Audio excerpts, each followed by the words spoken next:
नमस्कार मंडळी, आशूज रेसिपीमध्ये सर्वांचं खूप खूप स्वागत आहे। आज आपण पालक घालून बट्ट्या कशा करायच्या हे बघणार आहोत। अगदी खमंग आणि खुसखुशीत बट्ट्या होतात। एकदा रेसिपी नक्कीच ट्राय करून बघा। चला तर आपण लगेच रेसिपीला सुरुवात करूया। बट्ट्याचं पीठ तयार करण्यासाठी या ठिकाणी 1 किलो गहू घेतलेले आहे, 1 वाटी मक्का, अर्धी वाटी हरभऱ्याची डाळ आणि 1 चमचा ओवा घालून आपण हे गिरणीमधून दळून आणणार आहोत। अगदी बारीकही दळून आणायचं नाहीये, म्हणजे बट्ट्या खुसखुशीत होणार नाही। बघू शकता अशा प्रकारे मी हे दळून आणलेलं आहे।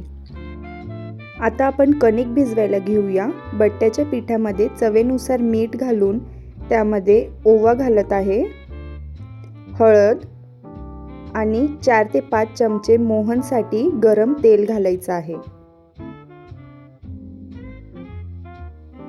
आता इथे मी बारीक चिरून घेतलेली पालक त्यामध्ये टाकत आहे। हे सर्व मिश्रण आता आपण एकजीव करून घ्यायचं आहे। थोडं थोडं पाणी घालून आता घट्टसं असं पीठ भिजवून घ्यायचं आहे।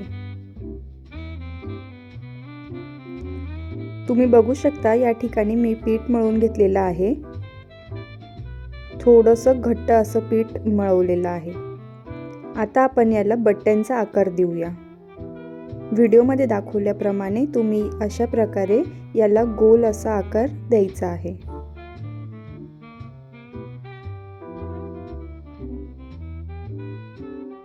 बघू शकता किती छान अशी आपली गोल बट्टी तयार झालेली आहे।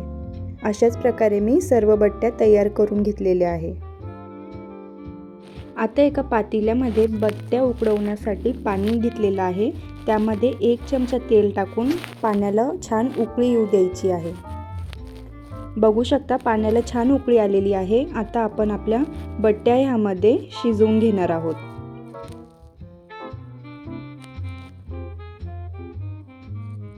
सात ते 8 मिनिटांमध्ये आपण उघडून बघतोय आणि तुम्ही बघू शकता या ठिकाणी आपल्या बट्ट्या अगदी छान अशा शिजलेल्या आहे। आता आपण ह्या सर्व बट्ट्या पाण्यातून बाहेर काढून घ्यायच्या आहे। आता तुम्हाला हव्या तशा त्या आकारामध्ये तुम्ही बट्ट्या कापून घ्यायच्या आहे। मी या ठिकाणी एका बट्टीचे 6 भाग करत आहे। त्यानंतर कढईमध्ये तेल तापवून घेतलेलं आहे आणि मंद आचेवर आता आपण आपल्या बट्ट्या लालसर होईपर्यंत तळून घेणार आहोत। तुम्ही बघू शकता किती छान लालसर रंग आलेला आहे आणि अगदी खमंग अशा आपल्या बट्ट्या तळलेल्या आहे। अशा प्रकारे अगदी खमंग आणि खुसखुशीत पालक घालून आपल्या ह्या बट्ट्या तयार झालेल्या आहे। तुम्ही सुद्धा एकदा अशा प्रकारे ह्या बट्ट्या करून बघा आणि मस्त गरम गरम वरणासोबत याचा स्वाद घ्या। तुम्हाला ही रेसिपी आवडली असेल तर माझ्या चॅनलला नक्कीच सबस्क्राईब करा, व्हिडिओला लाईक करा आणि पुन्हा भेटूया आपण अशाच वेगळ्या रेसिपीसोबत। तोपर्यंत धन्यवाद।